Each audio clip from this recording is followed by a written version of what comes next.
this rubber strap off in a long time.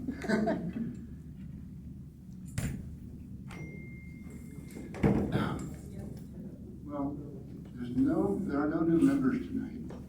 And that means you all know Steve.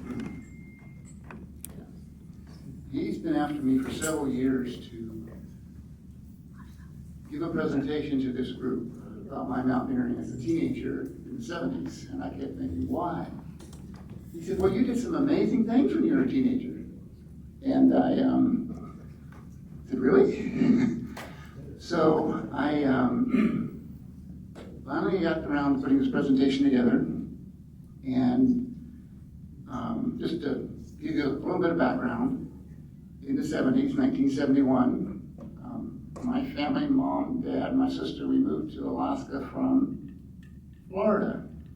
And when I got to Alaska, I was amazed at all the mountains, and I was just like, I need to climb these mountains. I just had that feeling of wanting to climb them. And so I'm here on the Chugach Mountains, and I bought a rope. I wasn't quite sure what to do with it, but I had a rope. I had no harness. And it looks like I had set up a rappel to go down these rocks. I was very proud of myself. And I didn't realize that 4 years later, I would be on top of the tallest mountain, the highest mountain, the north summit of the highest mountain in the Chugach Mountains. And in between there, a lot of things happened. I, had 2 near fatal falls. I got blown over twice on a mountaineering trip in the Alaska range, fell in one crevasse, and then for some reason, I ended up on this long walk, 18 miles in the middle of winter, 39 below. And I'm still here. So I'm going to walk you through, just for all of you who know where you are at, this is a satellite picture of Alaska. That box in the middle is like my sandbox from a long time ago, with the Alaska Range and the Chugach Range in it. So here are my trips. This didn't started with the Mountaineer. All those little orange dots are the trips I took when I was 13, 14, and 15. And then went into the Alaska Range. You might recognize that one tall guy on the right. The other 2 mountaineers. In a place called the Tokosha Mountains, which is the foothills of the Alaska Range. And then that was Christmas break in my sophomore year. Then I had spring break, which meant I need to go climb more mountains. And so we went up into the Alaska Range a little further with a friend of mine. School was out, it was June, it was time to go climb some more.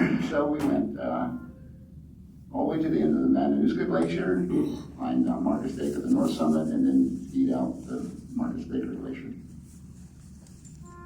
And then unfortunately I had to leave Alaska, and I came back the next summer when I was 17 and went on a trip in the Kenai Glacier area to the Friday Creek drainage.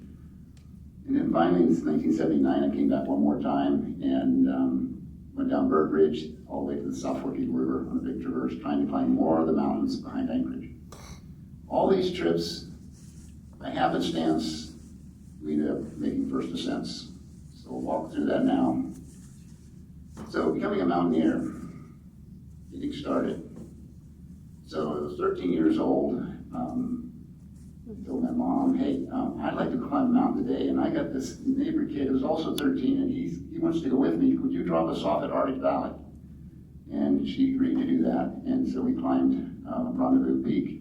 And I always think back to the 55 Ways of Alaska, Ways to the Wilderness in Alaska. And it talks about this first summit.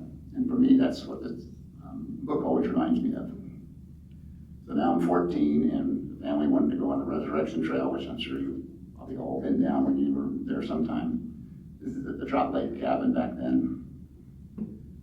By the time we got to Swan Lake, I was pretty bored. The 2 families walked too slow. So I said, well, I'm going to go climb that mountain. So off I went, got to the top, and took my scarf off, and I wrapped it around the summit rock, and named it Scarf Peak. And then I had to big change in my mountaineering. Brian's father and my father both worked at the same place. And the two fathers got talking about, well, my son likes to go mountaineering. Well, my son would like to go mountaineering. And Brian's dad, this is Brian Omnick, said, yeah, but Brian can't find anybody to keep up with him. Oh, my son can keep up with you. Okay, well, here we go. So we head back into South Fork Eagle River, and my mom dropped us off. It's a dirt road back then. You don't go in on the right side like you do today. There's a tractor trail on the left side. We just headed back. And we had to cross that creek before Eagle Lake. How am I going to get across this creek? Never crossed the creek before. So I'm going up and down the creek trying to find the boulders to go across, and Brian's looking at me like, just give it a try, you'll be fine. And sure enough, I was fine. Then we went up to the glacier, and the week before he had trained me on how to rappel and how to do mar, and so we went up on the glacier and got all the way back to the last peak on the right, and Brian said, oh, look, there's a dull sheep U. We got on the summit, he said, why don't we call that Mount U? Okay, so it is Mount U today. And we stayed back there for several days and went up another peak we called the Claw, because it looked like a claw from the glacier, and it was right next to Eagle Peak, Eagle Claw, all made sense to me. So that was my first trip with a real mountaineer. Brian went on to be a well-known guide on Denali in the 90s. He led 60 expeditions up Denali, and he's now quite a historian of Denali. So next trip, Brian said, I got this friend named Dave Johnston who wants to go climbing too. Why don't we go up Noya and Tokosha? And I'm thinking, great, who's Dave? He turned out he's 6'6", and every time I take a step, he takes like, I guess the bottom line was, I couldn't keep up with him. He would walk, like, take a 6-foot step, I'd take my 3-foot step. But this is a picture of Dave. I think he's like 31, 32, and he's, the mountain in the background is he's the first one to climb that in the winter. And he probably climbed every mountain in that picture if you kind of look at it carefully. That was his playground, Alaska Range. So it was quite a trip to go with Dave. He relayed a lot of stories of him learning how to become a mountaineer on that trip that I remember today. So Brian and I took off. We went skiing up in the Chugach Mountains. This is Brian on the right, up Temptation Peak. Then he wanted to go climb Powerline Pass Peak, and we made 8 pitches up the ridge. We ran out of daylight, so we skied back in the moonlight to Glen Alps. And then the final picture on the lower left is going up the Ptarmigan Peak. But with Brian, we had great adventures. We had a great time out. We didn't always get to the summit, but it was a lot of fun being out. That's what I learned from Brian. So, rock climbing. I knew I needed to get better at rock climbing, so down along Turnagain Arm we went. This high school friend, and at this age, I'm 15, and I had bought a motorcycle, which was great because now I could go anywhere, anytime. And as you can see, the picture on the right, that's Beluga Point, back when there was just enough space for 2 or 3 cars. So this is, a long time ago. Then another fortunate thing happened for me. It was Algebra 1 in 10th grade. And our math teacher said, you two guys, Charlie Hammond and me, Mark Fouts, you guys need to get together. You guys might like to go climbing together. Well, that was an understatement. So we took off and climbed up Kanoya and Kanchi, and we would spend the night. We really just getting started in mountaineering. We really didn't know a lot, so we were going to camp out on the side of Kanchi. So we got in our sleeping bags, and the problem was that it wasn't level, we were on a slope, which was fine until you moved a little bit, and you slid a little bit. It was a long night, but I learned sleeping bags need to be on a level surface. And then we started really going on trips. 18 hours down Wolverine Peak, Elliott, get to the pass, drop the pack, by 11 o'clock p.m. Willowa, spend the night in the pass, level surface, and then out Katoya, Tenina, and Tokosha. I learned 3 things on this trip. One is I had another opportunity to go around this rock face near Elliott, and I had all 4 hands, 2 hands, 2 legs. I was on a cliff trying to get around the corner, And I had one of those feelings where I'm going to fall. And I was scared to death. And I realized, no, you cannot fall. So I carefully backtracked, got around that. And then we went down to the valley and we're walking across these old avalanche slopes. And I never realized that when you walk in recently avalanche snow, how hard it is to walk through. You're up to your knees in like cement. And that's when I realized you don't want to get an avalanche because you're not going to swim out of it. Then the next day on the way out, I ran out of water. But I had a solution for that too. I ate the snow. After a while, I could hardly talk because that snow had ice crystals in it and just made my throat red. So I learned another lesson. And then another trip. This is actually a mountaineering club trip. This picture of Charlie is North Suicide in the background. Yeah, South Suicide. And then we're going down North Suicide, and that's when I learned another lesson. I had my ice axe. Now back then they were long, and I was going running down the mountain. Had my backpack on with my ice axe, and then all of a sudden, bam! What was that? So I realized that little waist strap that comes with your pack, that's what you need to put on. So I learned that lesson. So now another trip, and these trips are like a couple days apart. I had all summer off. I just went on trip to trip to trip. So off we went, Valley, Hidden, Ramp, and the Wedge. And you think going down the Wedge would have been easy, right? It's just a walk up. Unless you go down that one ridge that heads toward Glen Alps, which is, I had my second near fatal fall. I thought, I have perfect balance. I can walk down this razor ridge 500 feet on my right and 1,500 feet on my left, and I'll be fine. Until I had that, I'm gonna fall. So I again told myself, no. I caught my balance and learned another lesson, no more razor ridge walking. So now, it's been a year since Brian and I had gone back to the South Fork River, and now I had a friend that's gonna go with me. We were gonna go climb Eagle Peak, Calliope, and Cantata.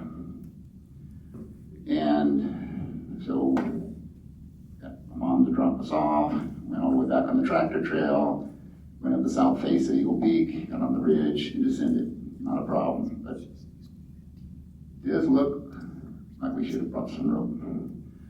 Then the next day we tried to climb Cantata from the backside. We tried 8 different routes. Didn't make it. We did make it to the ridge, but we didn't make it to the top. And the next day it kind of got bad weather, so we looked for boulders to move. We built a rock wall around the tent. We dug trenches in the creek with our ice axes. We were so bored, we decided to leave. So since then I've been more like, I'm not sticking around. The weather's bad, I'm leaving. I'll come back on a better day. And once the peaks right behind Anchorage were kind of climbed, I need to move further north to some other peaks. Still rock climbing along Turning Arm.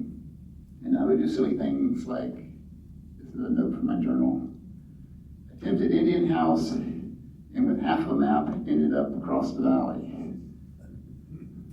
Bring the whole map and maps around the area next time.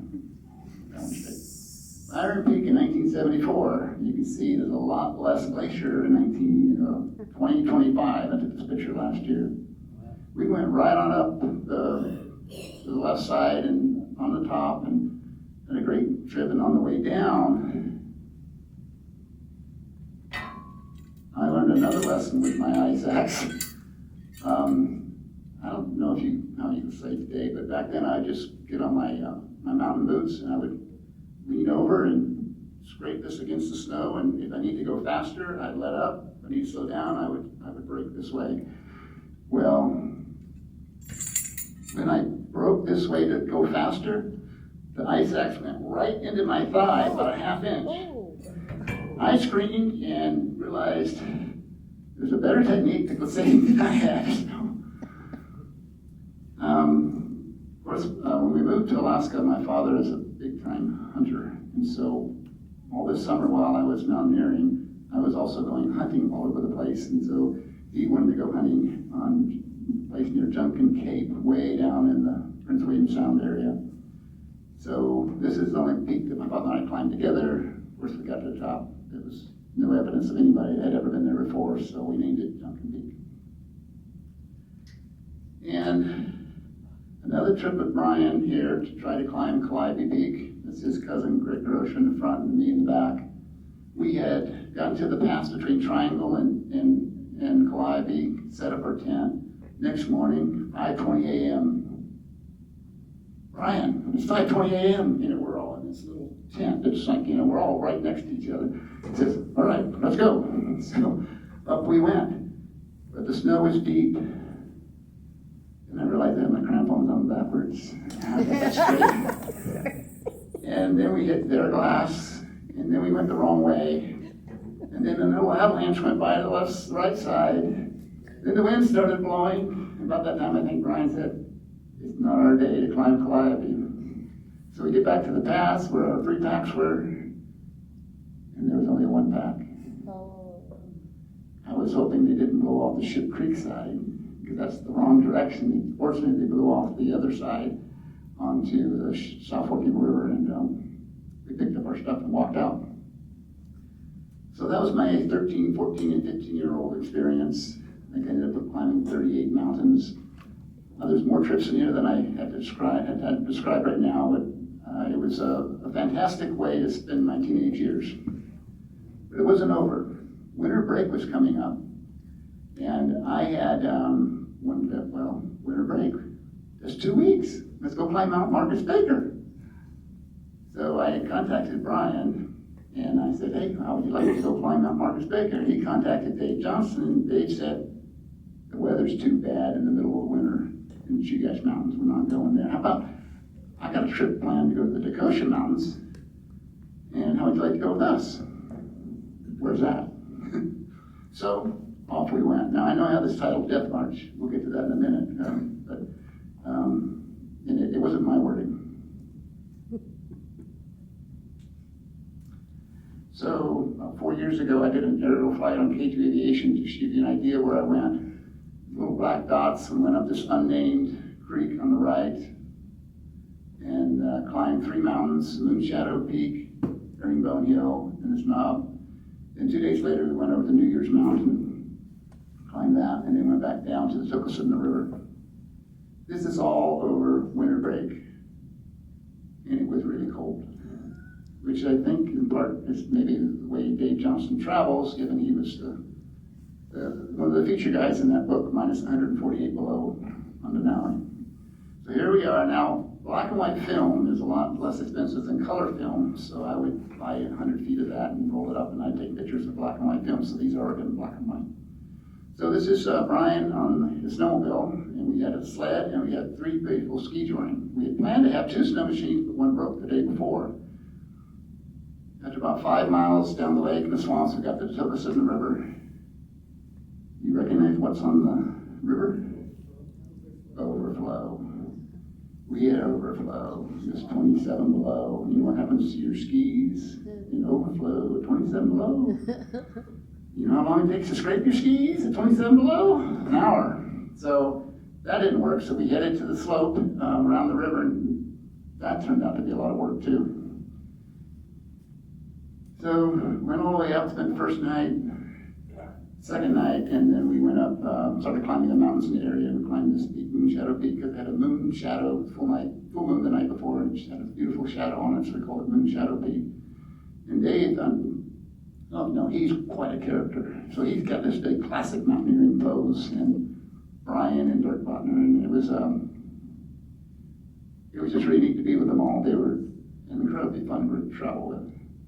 Then we up Herringbone Hill, appropriately named. You can see Moose's tooth, broken tooth in the background. Now, 31st of December, 1974, I'm in the tent, and I flip out of my journal. 5 degrees, quite warm. It should be actually, not exactly. I didn't always spell the word I thought I was going to spell. But a complete whiteout. I had a whole lot better I feel a whole lot better now that I am not worried about freezing or starving. This is my first big winter trip in Alaska. I didn't know what to expect. So next day, we of course carrying our sleeping bags on the outside to get that condensation that comes from the night sleeping in a down sleeping bag and hoping it'll evaporate. Another thing you do in a winter, I maybe do in the summer too, but you have your bottles of water for tea and bottles for tea. Well, the next morning we got up and I think there was a slight mix-up. Dirk was drinking some of the tea, he thought, and had that look on his face, and then he said, "Brian, would you like some tea?" And Brian said, "That's pee." So Dirk was kind of snow in his mouth trying to get rid of that awful taste, but we all had a good laugh. So the next day, we started heading west toward another 5,000-foot peak, and it was a complete whiteout. And I know you all know what a whiteout is, but you really can't know if you're going to step down or you're going to walk into a wall of snow. We just couldn't go anywhere. It was just everything was white. No depth perception. So we camped out, and that night, it's in a tent. There's four of us in this four-man tent, and Dave and Brian were writing in their journals with candlelight. Dirk and I were kind of looking around, and all of a sudden the ground starts to shake. And it's like, and it started really shaking. Dirk and I are looking at each other like, we gotta get out of here. And it took about 3 or 4 seconds, just really violently. We figured we were in an avalanche and we're heading down the mountain. Dirk gets out of the tent, and then it's all quiet. It was an earthquake. So, next day was better weather. You can see Dave Johnston now heading up to the ridge. He's 6'6" again or so, and he was just like a machine. The snow must have been above his knee, but he was just going and going and going, and we were all following all the way up to the summit. And there's Brian and Dirk on the summit, 17 below, and they started digging down the snow to make a cairn. They dug a big hole and never got to the rock. Meanwhile, they went down the ridge and found a spot and made a little cairn and left a register.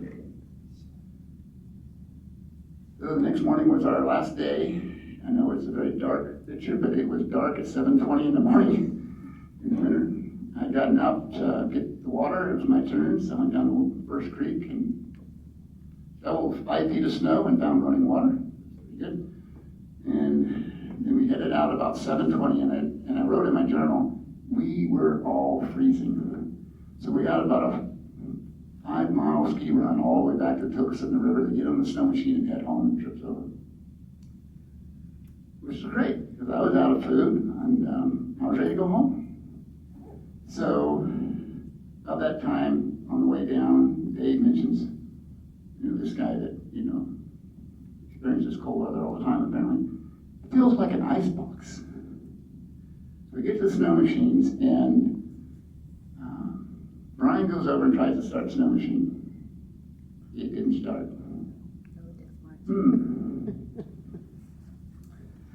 So, what are we going to do? Well, I had a brilliant idea. Let's make a fire. So I got some wood, just some dead alders or whatever's around. We piled it up, got this extra fuel out, and poured it onto the wood. But I think the fuel vaporized before it got to the wood because the wood didn't start. And then, we're starting to look at each other. We've been there for 20, 30 minutes, and what are we going to do? I was looking at Dirk real closely at his face and see these little white spots about the size of dimes. So he's getting frostbite just from standing there, exposed skin. But Dave is there to save the day. He said, hey, I just checked the temperature. It's minus 42 below. But I've calibrated the thermometer. It's only 39 below. And I'm thinking, what's that mean? So we had to take a boat. Are we camping or are we walking? Well, I was out of food. I didn't have any water. My sleeping bag felt like 5 football-sized chunks of frozen down. I had no interest in spending another night. I think Brian and Dirk had the same feeling. But they said, oh, no, I'm good. Please stay another night. We kind of looked at him like 3 to 1. we started walking. And we walked down the old snowmobile trail we made 5 days earlier. And as long as you stayed on the trail, you only had about 6 to 8 inches of snow to go through. You stepped off the trail, down you went up to almost your knee. So we started about 3:30. And you know, at 3:30 in Alaska, it's getting dark. So this is the last slide I took with my film, and it was dirt below New Year's Mountain, getting ready to head down. But when we went back at the Tokosha River, we made a decision to walk. We had 18 miles to go in the dark, and it's 13 miles down the river, you know, around this way, around that way. We were not getting off the snowmobile trail, because that was the only way we had a pathway to get back. Till we got to just off the Tokosha River. And this next picture I'm going to show you is not from 1975. It's from a month ago. I went back up to Swan Lake to take a picture to show you what it was like then. So it was dark. And we just gotten off the Tokosha Glacier River, and Dave took his pack off, and he brought out this huge bag of pork. He shared it with all of us. And that, I think, gave us all a lot of energy to make the last 5 miles. So we had to go across 3 miles of swamp, 2 miles of the lake. And we got on the lake. We already hit overflow some on the Tokosha. Now we hit overflow on Swan Lake, 75 to 100 yards of overflow. And when you step in it, you know, you don't know how far you're going to go down. So you're in bunny boats, you need to pick your bunny boot up, and the water turns into ice, and it's heavy. And it's just a long slog. And soon, you know, we could see off in the distance the cabin light, which seemed like a million miles away. And we just kept walking until I realized, where is everybody? I was the last one on the lake. And I still had another series of overflow sections to go through. And my legs were so tired. I was just beat. There was enough snow where I could fall over backwards and not hurt. So that's what I did. Get off my legs. I just fell over backwards.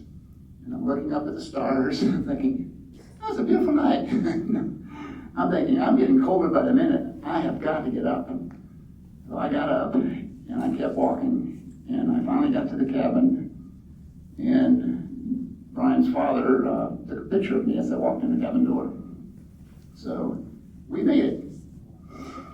Now, years later, I ran into Dave Johnston, and he introduced me to his wife, Terry, and this is what he said. He said, this is Mark Fouts. He was with me on that death march. Huh. What? I had no idea when I was 15 years old that long walk was a death march. And Dave Johnson saying it was, well, that's pretty credible. So a couple years ago, I went to the local store here, and I was trying to buy some overboots I wanted to go back to New Year's Mountain one more time before I get too old. And the guy was helping me put on the different overboots, and I get ready to leave, and the new person comes in and says, hey, Galen. Galen is Dave Johnson's son. Huh. Well, let me tell you about your father. So I told him the story, and then he says, well, my father called it a death march. It was a death march. So, yeah, great. Well, Dave was a park ranger, the very first park ranger for the Denali State Park. And he put up this great overview at the South Denali viewpoint. And he wrote down all the mountains, all the first ascents. And it was really cool to go up there and read your name. Today, if you go up there, it's a much more tourist commercial attraction, and great vista, Denali, and I can show you the Tokosha Mountains, and New Year's Mountain and Moonshadow Peak are visible from there. And if you look at all those mountains, they're not the big important mountains. And nobody probably knows their name. Now you do. But that was an incredible experience. So that was winter break. I was looking forward to spring break now. And my friend Charlie and I went up to a place called Copeland Creek. And there we were getting dropped off near Honolulu Bridge and heading west. And of course we had a lot of snow. We had overflow in the Chalitten River. It was a long haul. It blew for 4 days straight. I got knocked over twice just walking or skiing in that area. Charlie had a new pair of skins on his skis. I was still using parachute cord, which didn't always stay on. So March 5th, 1975, hope my pin has last a little longer. Well, it turned out to be bigger country than we expected, which I guess is a common phrase in Alaska. We discovered that Copeland Creek was not the way to go, so we went up Ohio Creek until we got ready for our summit day, and Charlie and I got along really well. So March 7th, what a day, -6, 6 o'clock, Charlie won't budge. 6:30, Charlie budged. At 7 o'clock, Charlie moved. 7:30, Mark cooked breakfast with Charlie, so we had a great trip together. So we're going back up in this windy environment to get up to this mountain, and we went over knob after knob after knob, and we couldn't seem like we'd ever get there until we finally got to the summit, called it Copeland Peak. We were so happy to see Denali. We were jumping up and down, and that spare ski tip, I said, hey Charlie, why don't we just take the spare ski tip, because the skis back then were wood, and the tips breaking was a real thing.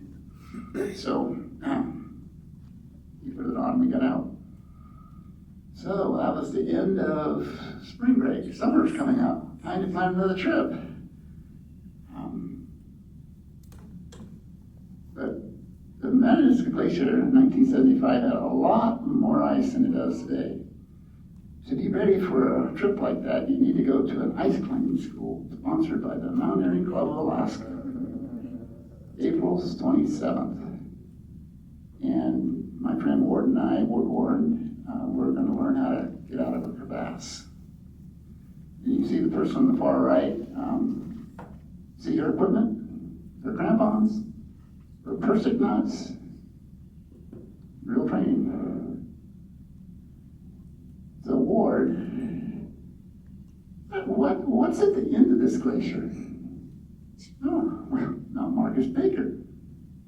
So he started chanting, Traverse Baker, Traverse Baker. So 6 weeks later, June, Ward, he's 20, Charlie, he's 18, and I'm 16. We're ready to go up the glacier. We are fully qualified. We've been to the Mountaineering Club of Alaska Ice Climbing School. So we unload all the gear from my mom's car. We had so much gear that we needed sleds to drag it. And it became pretty obvious, how are we going to get around all that ice? Because the dragging sleds isn't going to work, and on this, on the left side, it's all rocks and moraines. So we were kind of just not sure what we were going to do. The worst part about it was when we got there, unloading the car, I forgot my down coat. Mom, would you go get it? 2 hours back to Anchorage, 2 hours back up, 2 hours back. He said, I'll see a dad'll fly up. My parents had a Cessna 180, 4-person airplane. Meanwhile, not knowing if I was going to get my down coat, we started exploring the front of the glacier. And it didn't take too long for my crampons.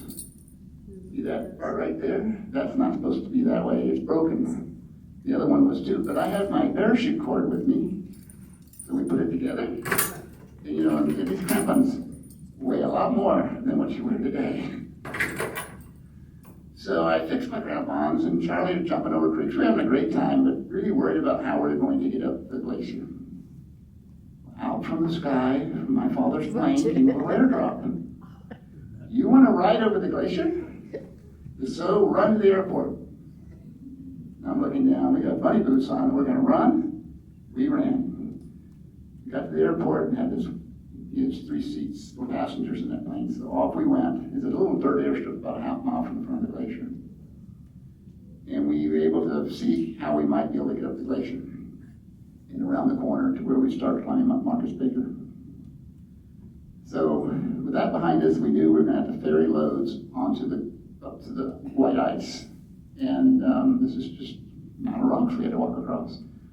What we discovered in the flight was what we call the white tongue, is that little sliver of ice that had no crevasses, it was smooth, didn't have any rocks on it, and we could drag our sleds, which meant we could ferry our loads to there and then go in.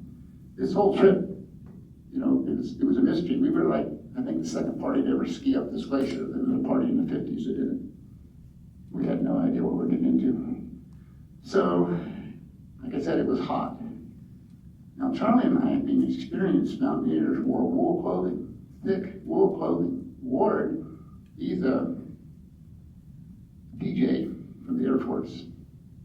He wore his plaid polyester pants.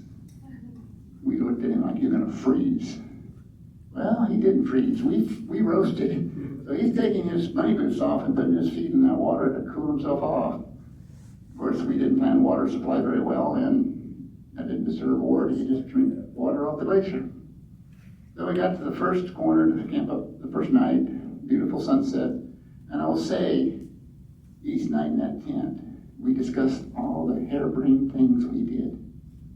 And we laughed until we were in tears every night. We had the best time. So my stove,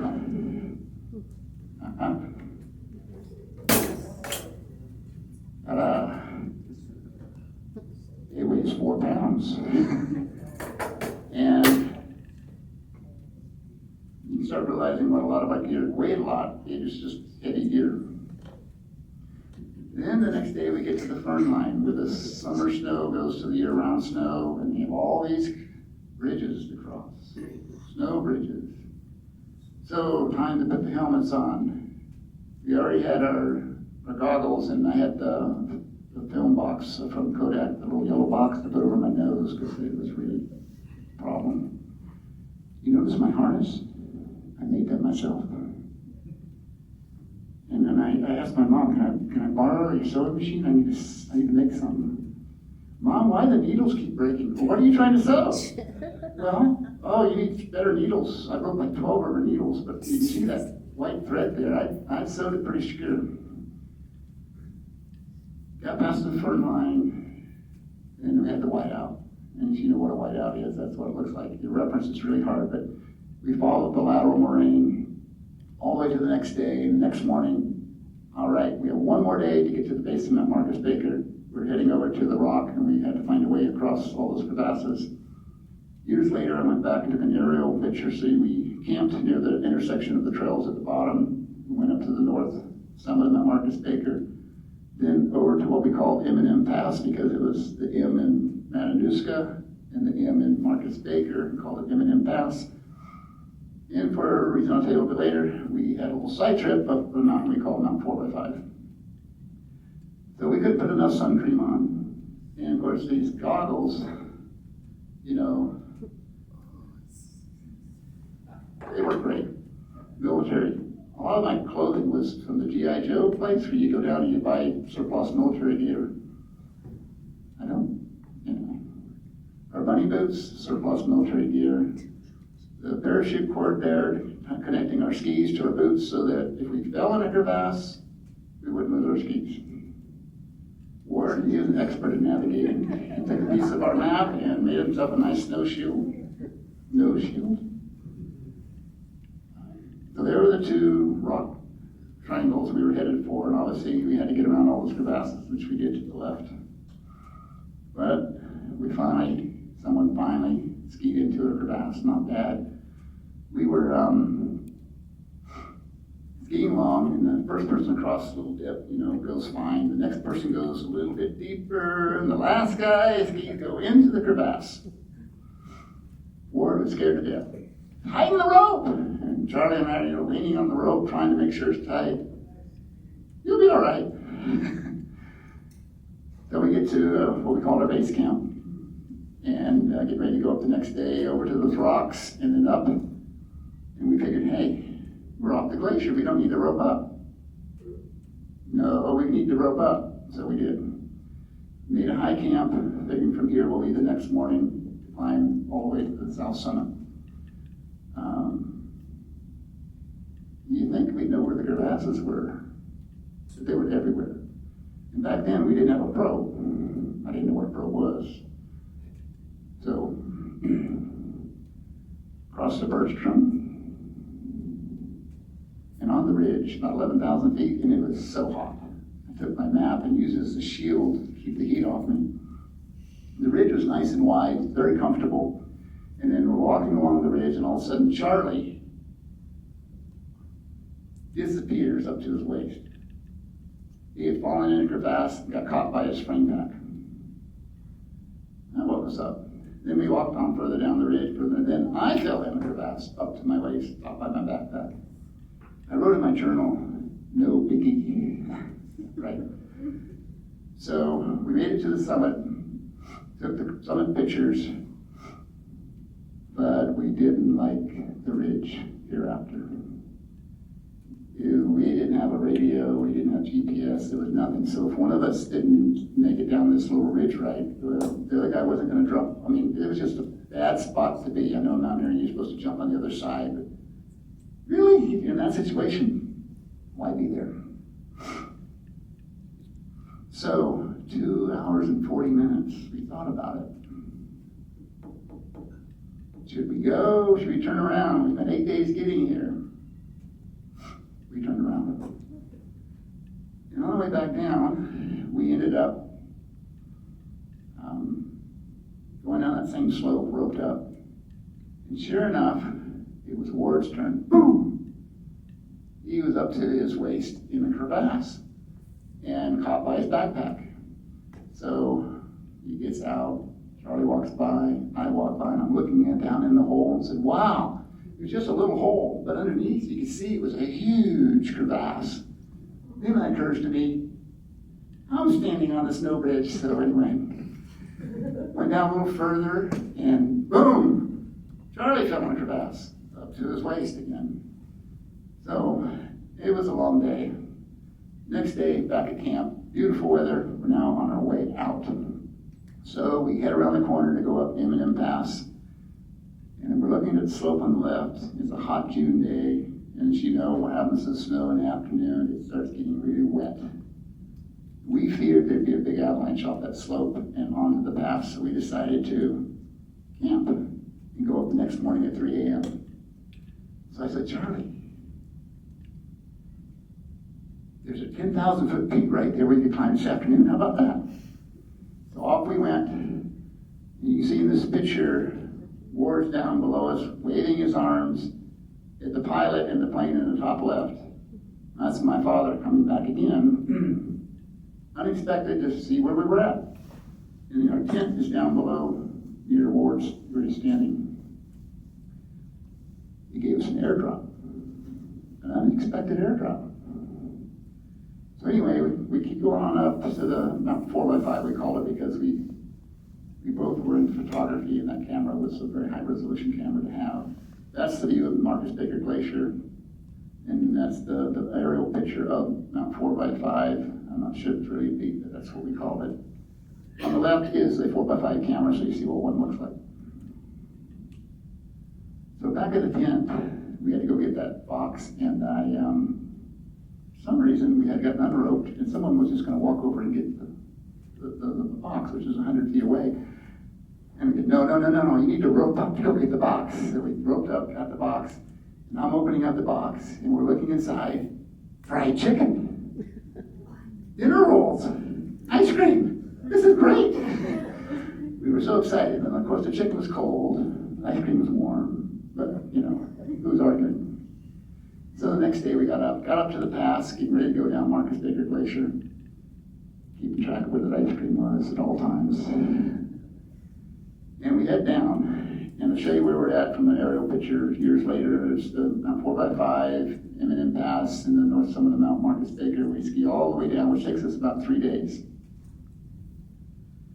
And on down until we hit that ice fall, which we didn't know about, which was another whole story, which we had to get off the glacier, if we could get off the glacier. There's all these ifs. And then finally around the corner to Grasshopper Valley, and at the end you can see is a little airstrip. This is an area known for Dall sheep hunting, so the hunters had made a nice airstrip. So we started down the glacier, Ward had not had a lot of experience skiing, so every time he had to turn, the rope would get tight. Then Charlie would fall, then the rope would get tight, and then I would fall. We slowly made it down to the glacier, and the crevasses on that glacier were huge.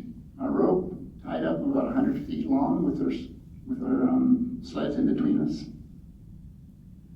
We had one snow bridge, big dip in the glacier, and it was it'd be 100 feet wide.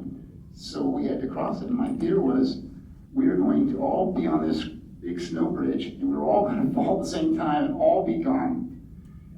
So I had my techniques. I held my breath the whole way across. It worked. Then we got to the fern line. This one was worse than the last one because we had a whiteout going on. We had to cross snow bridges that were 3 to 4 feet wide. The sleds that were between us would not necessarily follow us, and they would start going down the crevasse, which would pull us back. And it was just miserable, so we decided, let's just stop. Stop where we're at. Let's do something else. Let's go explore crevasses. So we all lowered ourselves into crevasses and drew out. Next day was beautiful and clear, and I mean, you can't see it, but there's crevasses all around us. There's one right behind me, there's one right in front of the tent, and we were like, how are we going to get around this? It was an absolute mess, and we had no way to drag the sleds once we got to the rock. So all 70 pounds was on our back, and we were going across mud, rocks, ice. The crampons which were sticking in the ice, they would slip on the rocks. It was just miserable. As soon as we got off the glacier, Charlie's a photographer. You can see it's probably more important than taking this backpack off that weighed 70 pounds to stop and take a picture of flowers. But, we kept going around the ice fall and worked out really well. And then we saw this boulder on the glacier. So we got off. Well, we had to climb that boulder in our bunny boots and kind of ponder because we could see the Kenai Glacier. The trip was going to end soon. So we walked off the glacier. Then we had another little note from the sky come from my father. He said, basically, in 2 miles down, the hike from the glacier was the airstrip, and that he would meet us there tomorrow to pick us up, which was not what was planned, which was fortunate. So we got picked up, not by him. He had a friend with a Super Cub, which is a passenger and a pilot, that ferried first Ward and then Charlie to the Kenai River gravel bed, for my father was in his 4-place plane to get us all out. Which, I think back on that trip and I can't believe how lucky I was not to still be there. So I left Alaska, and next summer was trying to find my way back. Just finished 11th grade, I'm 17 years old. Charlie and I still wanted to go back along the Kenai River and explore that area, so we were going back to the Friday Creek drainage. And we didn't really know where we were going. We were just heading for that mountain in the distance. Well, it was really swampy, wet, water everywhere. We knew we had to get off where we were walking and get to the mountainside and walk in on hard ground. We ferried loads over this pond like 7 times to get everything over. But, we're mountaineers. We can go. We just keep going. And you see Mount Peak, and we were walking along that little red dot line for a whole day in the brush and the mosquitoes, and we did it the next day, and then we crossed Friday Creek and went up what we call Castle Rocks. Then further down to another mountain we called Mount Baja. And then the next day we went over to Mount Cronus. In the background you can see Ice Cream Cone Peak for reference.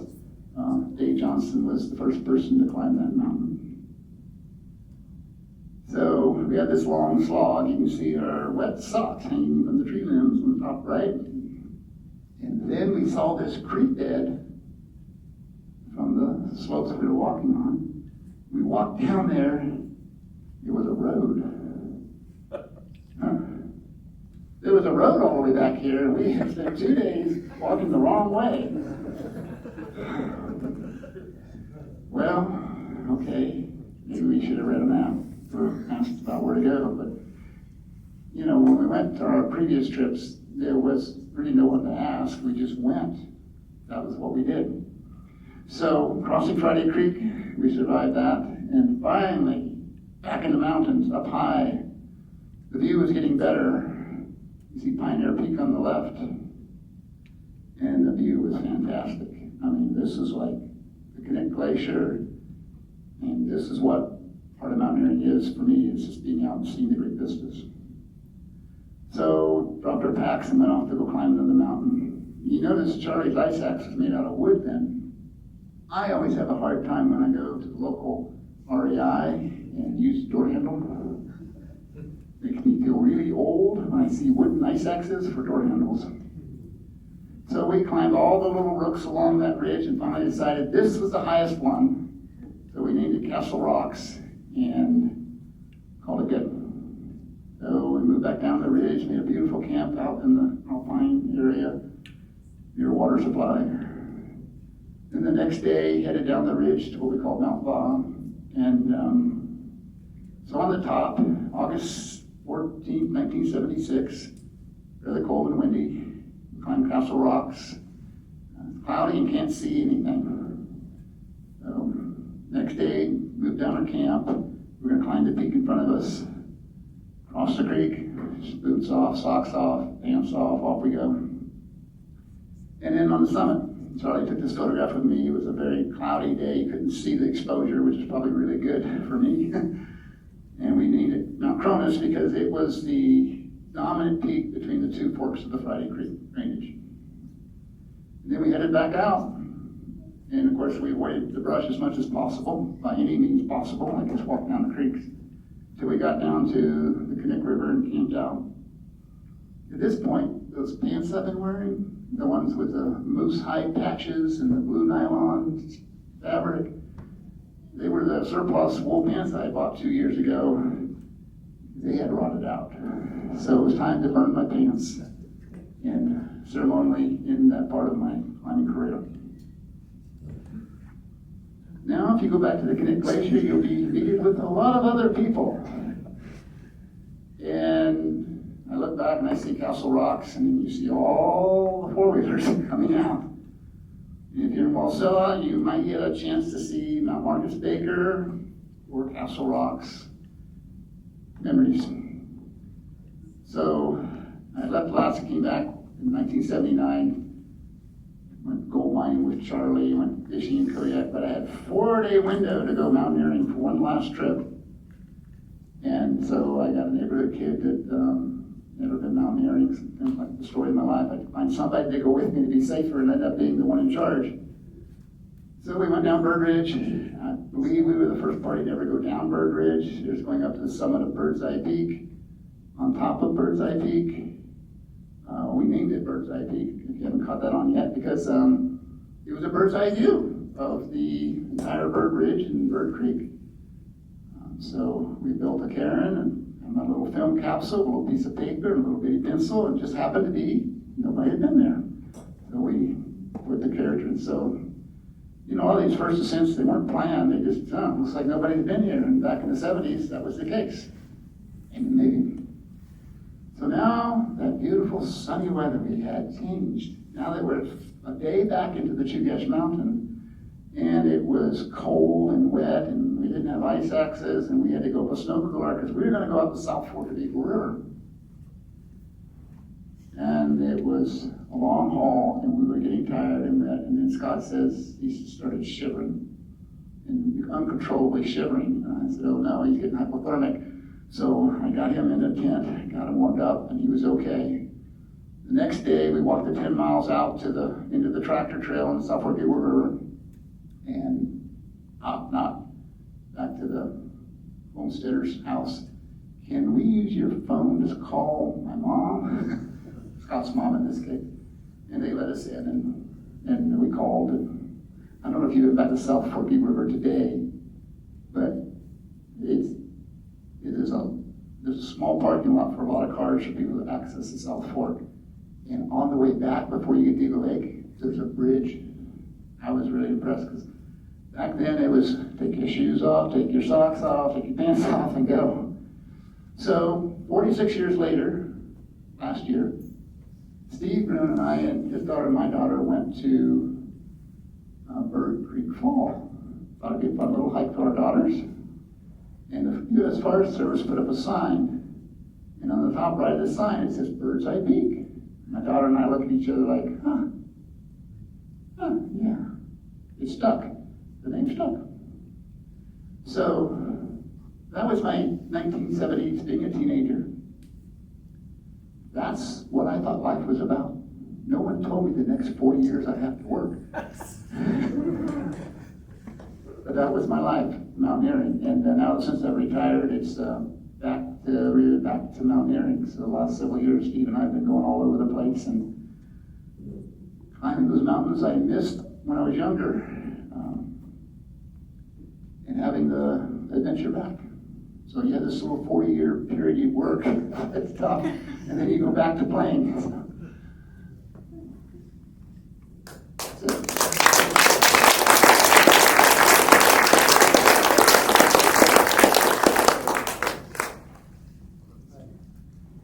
Mark, would you entertain some questions? I've got a Sure. question. Sure. So obviously a lot of the Chugach peaks today are very well traveled. Can you speak to whether or not you would see people and trails, and what was it like 50 years ago in what today is just a playground for everybody? When I used to hike in the Chugach Mountains, if you thought you saw somebody else, you thought, well, it had to be a wildlife, it had to be a moose, it had to be a bear. It couldn't be a person. There's nobody else back here. So when you walked back, it was it. You were it. And you had no cell phone, no radio, no GPS, so there was no calling for help. It was you in the mountains, and you had to make good decisions.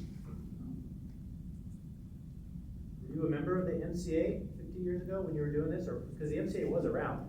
Right. I was a member of the Mountaineering Club of Alaska in the 70s. That's where I could attend the ice climbing school on the Mount Glacier, and and met a lot of the then Hoeman Award winners were Willie Hirschman, Dave Johnston, Steve Broon, Greg Higgins. His phone number's in my book. All these people. What's the other guy? Tim Kelly. I knew all these people. They're all people I looked up to. And Dave Johnston, in 3 years in college, in my dorm, there was a picture of Dave Johnston on my wall for those 3 years. Yes? Given that you got to use a lot of gear that was very old, what's your favorite piece of modern gear? Well, that's really an easy question. My favorite piece of modern gear is not taking it. Steve and I go hiking, it's as little as possible. So last year, I said, it's been 50 years and I never got to climb Triangle Peak. And I said, this is a priority. 14 and a half hours later, zoom, back in and out one day. We crossed that bridge. The saddest part for me was getting to that bridge and the way back. Now, we went the old way, which is behind Triangle Peak. We got to the summit.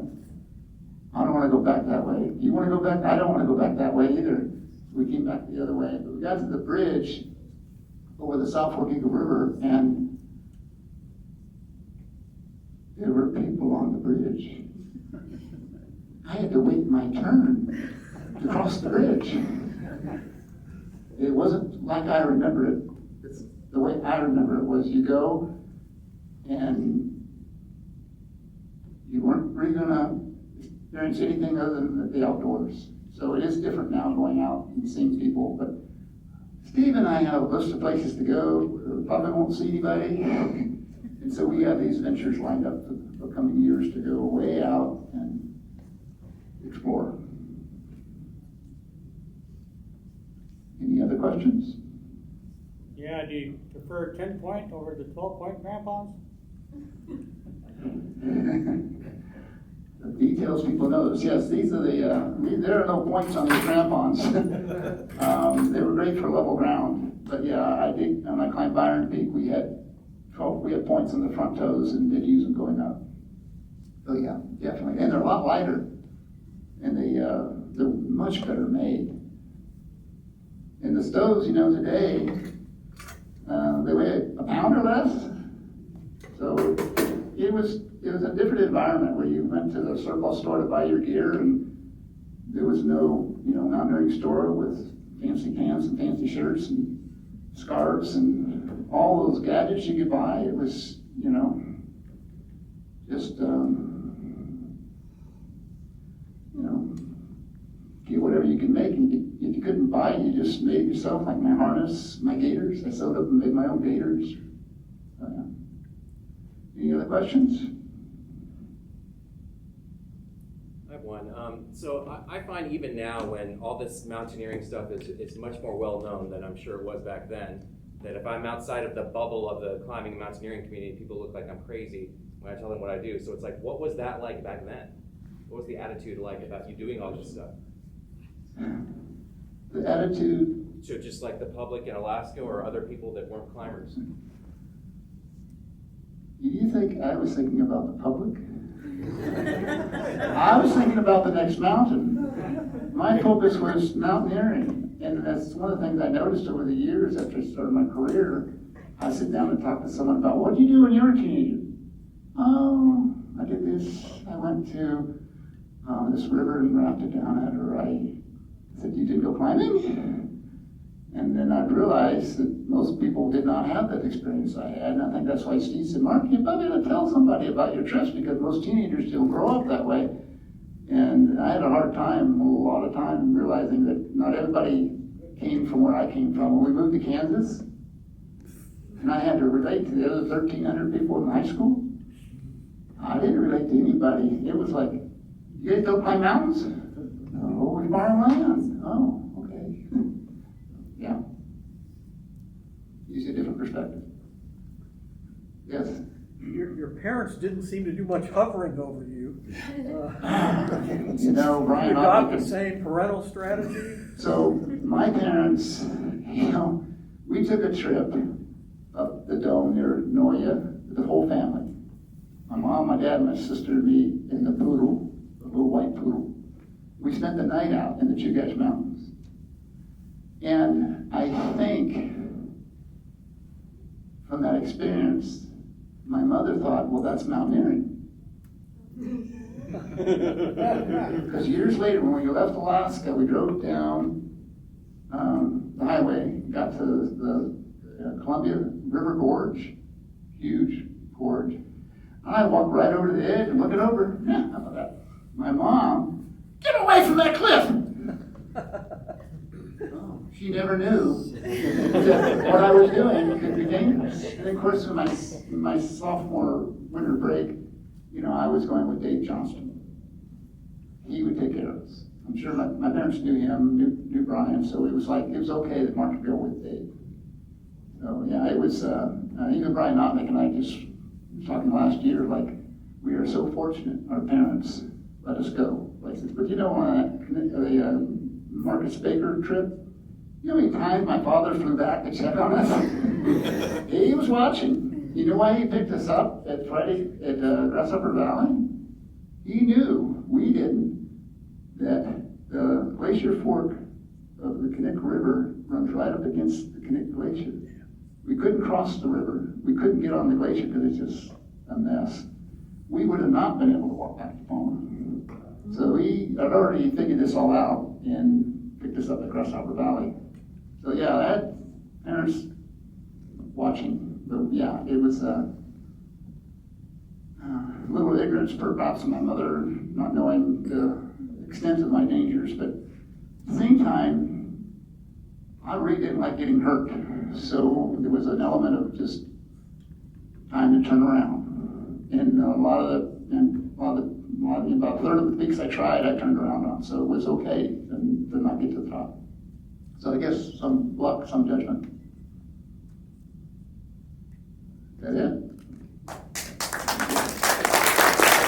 Award, which is the MCA's most prestigious award, and then we're going to present 2 Volunteer of the Year awards, and that is a new award for the MCA.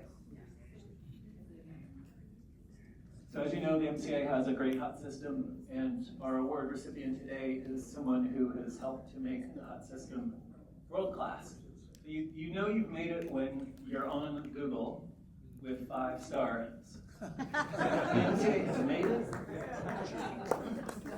And you also know you've made it when people make art with your huts in it. And you also know you've made it when people make stickers with your huts in it. And hut sticker. These are sold at REI.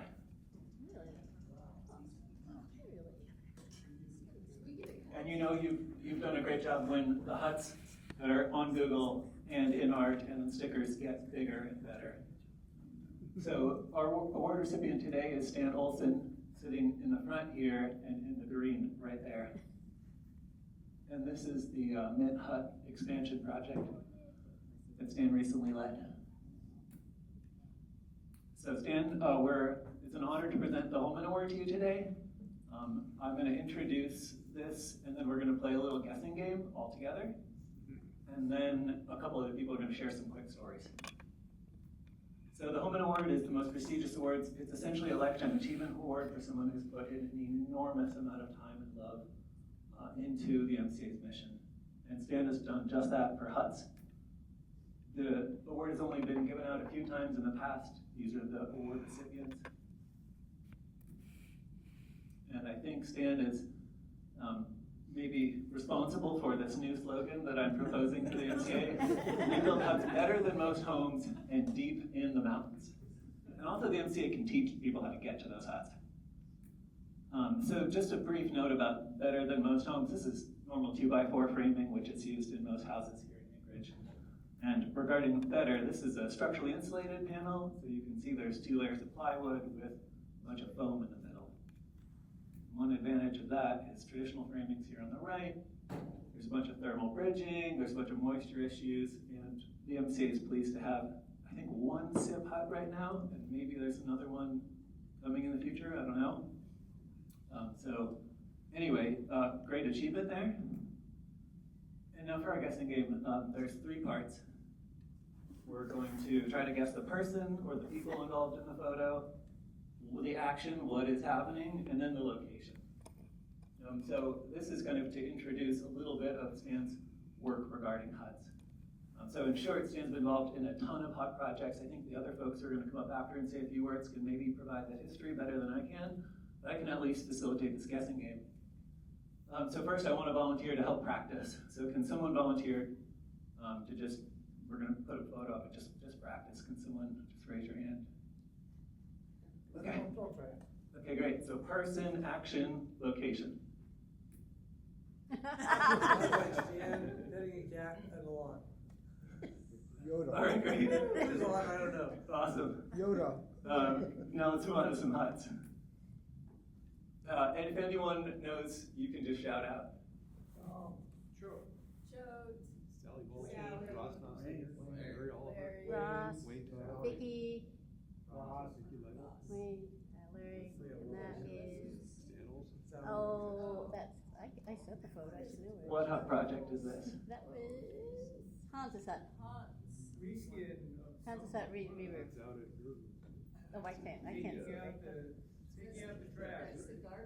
I sent the pictures, I can't see it. All right, great. I don't know if they answered, but you did a great job. How about this one? Stan. That's a bomb. Zachary and Brigade 1. Heard it. Seth Holden hut? Oh. That's the old Snowbird. I think this is a photo mainly to show the passion for huts and some of the beautiful huts. First choice, yeah. Tom Choda, Ross, Tom. Sally, What year was this? Oh. That's Corey's butt. It was the first one. What Who's year? that in the green? Is that Sally? That's Corey's butt on the right. Stan on the farm. Sorry, I didn't hear a year. Does anyone have a year? I can't remember what year it was. Decade? This is in the late 90s. It's after 2002. Is it? Which hut is this? Oh. Rosie.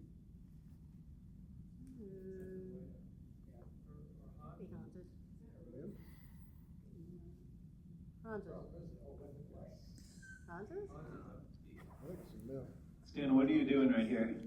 What are you doing? Well, we're trying to we've taken out 3 windows and putting in 1 bigger window. Yeah, I what think is it's it? Placing windows? I think it's Pitchers. It's not pictures. Stan, Pitchlers. I think it's What do you Hans's. think that one is, Dan? Pardon? That was What do you think pictures. that one is? That's I thought it was Hans's hat. Pitchlers, but maybe No, not. it's Hot Peak in the background, that's Hans's hat. Hans's hat. How about this one?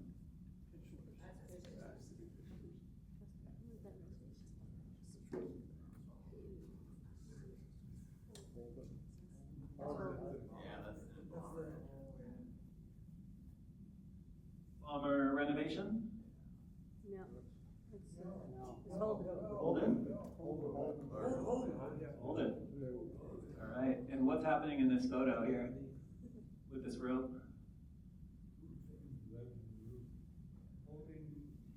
So we didn't fall off the other side. Pulling up a roofing panel on the other side. Roofing? Pulling up the- Oh, I know that one. Who knows where this is? Come on. Penny oil. Penny oil collection. Great.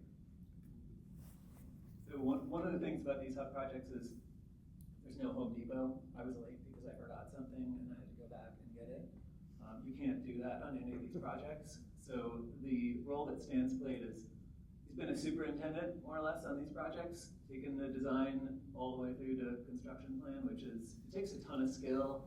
It's like a blend of art and science, and you have to have an enormous amount of experience to do it. You can't just walk in day one. You have years of experience to translate a plan to action and get everything in the helo load, right? What's missing in that picture? Helmet? There's no OSHA. Oh, there's Ross. Great photo. Great picture, Ross.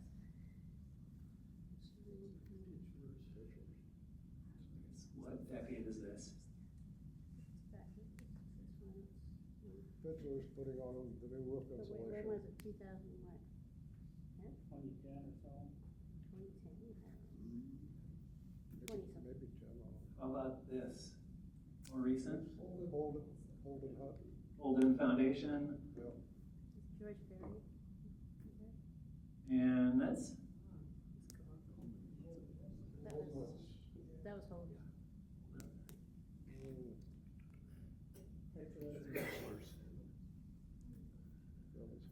That's George Berry.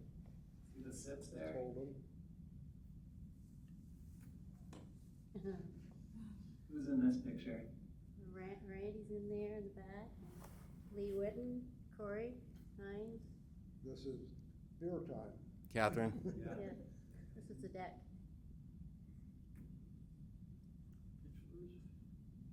Look how many roses there is. Olden? Holden. Okay, who can identify where this is? The old snowbird. Yeah, very good. The old snowbird. How do you get that? How about this? Quran. Oh, that is the mint? Is that the mint hat? Let me go with the mint. Yeah, let's call it. Oh, that's Wayne and Larry. So as you can see, Stan's been involved in a ton of projects. Randy Howell. Okay, where's this? How did you do that? It's really hard work. How did you do that? This sign Where's our next tuck in? is pretty brutal. Photoshop. I don't know why there's that yellow suit. Yeah. Yeah, that's the actual location. That's too funny. Oh, Great that's- camps. Let's do a few more photos of Stan. Ooh, where's this one? Dave. Oh, what's his name? Oh, there's a, what's his name? Bomber edition. Brad's over there. Where's this? No, mint. Mint. Mint's been on the cover of Backpacker magazine before the extension. And there was another Backpacker magazine article I saw when preparing for this. Someone else has already written about the Mint Hut expansion in Backpacker magazine. Huh. Hut time. Okay, a couple hard ones.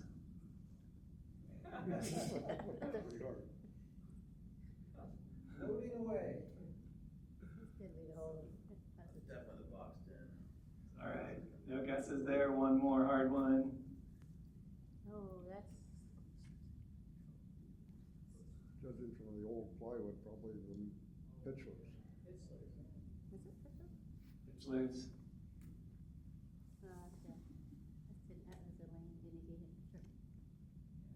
Hot chip. Elaine, the Niggy Getting out Traverse to the with Greg huts. Bregel? Yeah, that's. I think most people probably know where this one is. Pitchlers. This is a beautiful photo. So Stan, thank you for years and years and years of effort to make our hut system world class. I want to invite Corey up and then maybe Wayne up just to share a few words. Yeah, I want to make sure that folks know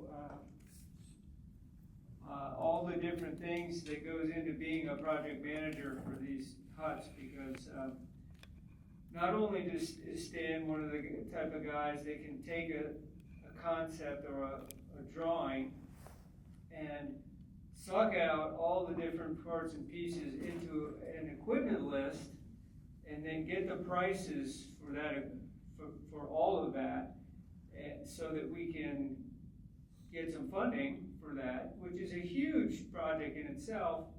But then he takes the next step, which is to order all of the equipment and all the following up and all the phone calls and all of that. He would figure out all of the equipment that is needed and the supplies and the tools that are needed to install all that stuff. He would then organize all of the labor needed and the different disciplines and how many people and how long it would take. Then he would help, with Sally's help, chip in and estimate the food that's needed. Maybe that was mostly Sally. Okay. Then he would, during the construction, he would, be overseeing everything in a very soft-spoken, constructive way and helping to troubleshoot and solve problems along the way. And we did have problems.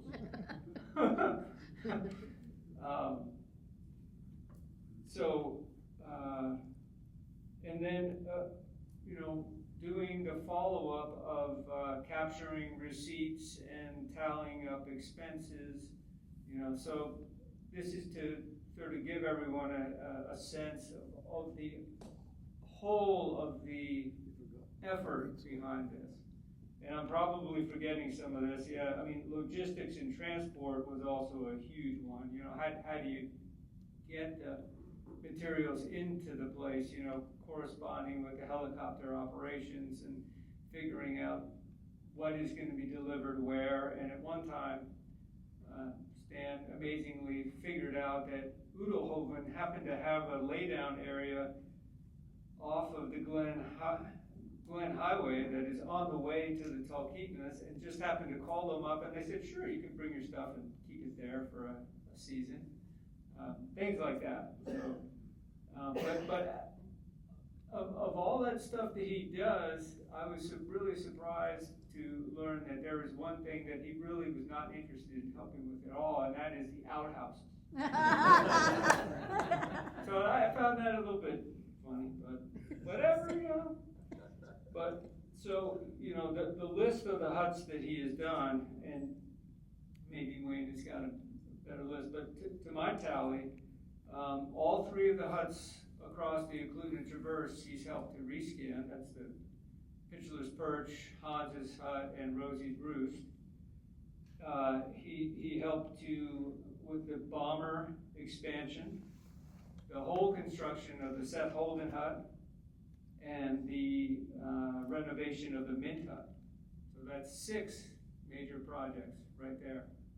And maybe help with the dismantling of Box 10, and I'm sure that I haven't captured them all, but hopefully that gives you a sense of the effort here. Thank you.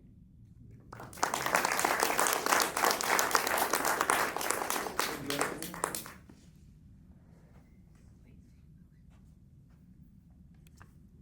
you. Sorry, some of this will be a little repetitious from what Corey said, but for those of you that don't know Stan, he is a most pleasant and competent person to recreate or work with. I've had the pleasure of skiing, boating, hiking, working alongside with him in Alaska Mountain Rescue Group, and working on MCA huts for over 20 years. And regarding the huts and why he's receiving this award, Stan's been actively involved in most instances, being the project manager for, as Corey said, about every MCA hut renovation and build for the last 15 plus years, and one dismantle hut project. We won't go there. As project manager, he's volunteered literally thousands of hours, starting a year or more before the projects, procuring plans, materials, tools, helpers, flight services, storage, etc. And on the job sites, he's always had what we needed without an excess amount, which is quite a skill. And he hasn't had the luxury on site just to work, as he's typically the guy that most go to with questions and problems, including myself. And after the hut completion, most of us are done, but then he has a complete demobilization process, and he's been integral to the success of all the mountain huts for the last over 20 years. That's why he's most deserving of this Hoeman Award.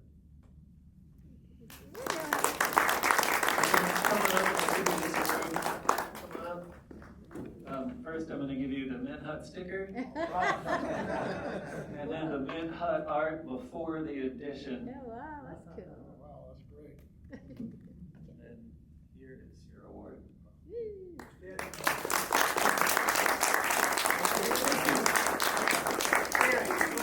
Hold up the pictures, we can see it. The art, Really great. Beautiful. Who did that? Local artist. Do you want to say any words to the crowd? A couple of things.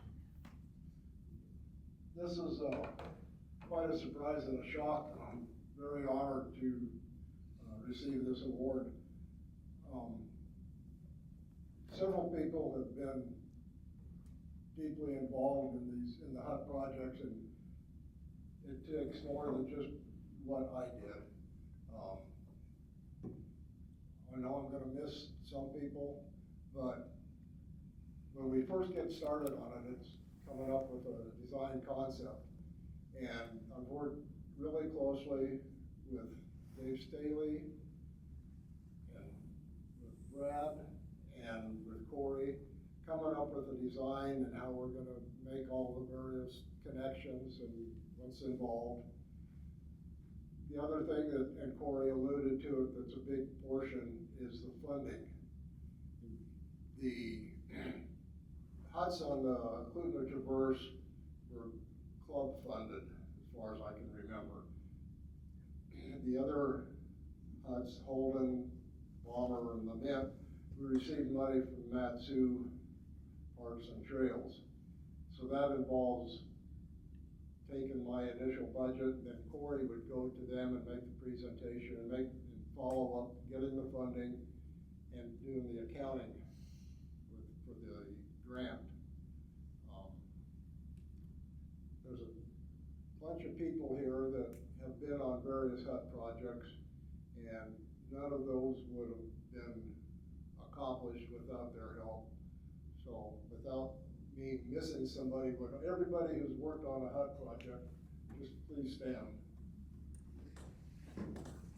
That includes Dave's painting parties in town, so we get stuff up there and saving time. So thank you all.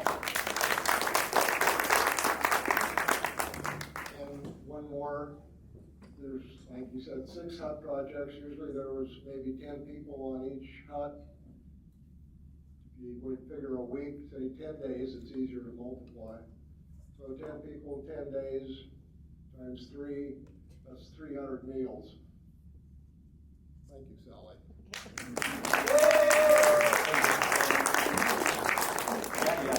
Bottle of water too. Now we're talking. So now Peter's going to present the Volunteer of the Year Awards. These are 2 new awards that the MCA created, and they're intended to recognize folks who made a significant contribution this calendar year. And I guess not quite this calendar year. We extended it a wee bit since we've had a wee lapse in volunteer recognition at this level. I guess I've often stood up here and said that volunteers are the juice that keep this machine running, and I've mentioned a number of people and who've been involved in doing stuff. And when it comes down to winnowing down to who we might want to recognise in an award, it was quite a chewed over process at a couple of award meetings to try and narrow that down, because I guess just about everyone who stood up a moment ago might be worthy of one of these awards at some stage or another. And then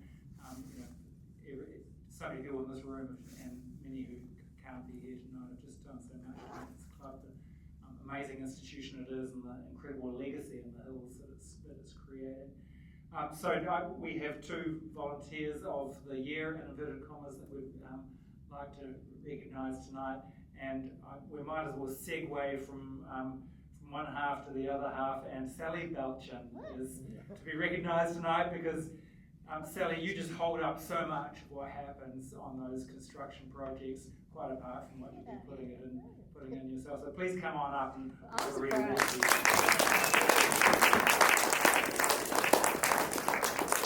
So we've got a certificate here for you, and there's a very generous gift from Alaska Mountaineering and Hiking as well, with a bit of a chip in from the club budget. And was someone taking a photograph, or was that just a video? I'd love to have a photograph of.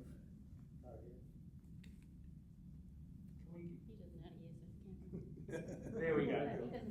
Sorry. Sorry, I'm surprised. I got surprised. Totally surprised.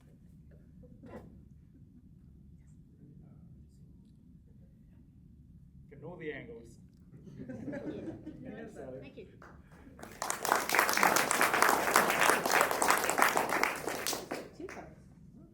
And tonight we'd also like to recognise Christina Bonsell. Now, I've never figured it out. Is it Bonsell? Yeah, both. Both. Come on up, Christina, many of you will be aware, is the current editor of the Scree, and just doing a really sterling job. It's rare in our volunteer roles that someone just slides right in and picks it up from the pro, from Steve's work, and just really competently takes it on, and bang, things have just been so snappy, bang with the Scree since with Christina's involvement. It's been really fantastic. And of course, Christina, you've been involved in hut building as well, and I know there's a couple of other jobs that were floating around in our administration that you picked up and ran with, and we're just so grateful for that. So thank you. Getting our photograph. Thanks. Oh, for Sally. Thank you. Can I shake your Sure. hand, ma'am? Okay. Oh, another one. more shaking. Thank you so much. Submit content to the screen. All right. And we're just about out of time for the room. Matt, was there anything else that we needed to cover off? I think that's it. Cool, thank you. That's our agenda for tonight. And do anyone have any other announcements before we go? Cool. Oh, just an absolute random thing. In my bag, I have some New Zealand climber magazines that I'd hate to just throw in the bin, but I've got to clear out some space. If anyone's interested in a very high quality production New Zealand Alpine Club production that covers off a bunch of stuff that you might want to do if you ever go to New Zealand. Please come up to me and just take them away, and they are yours to peruse and pass on to the next person. Thanks, everyone.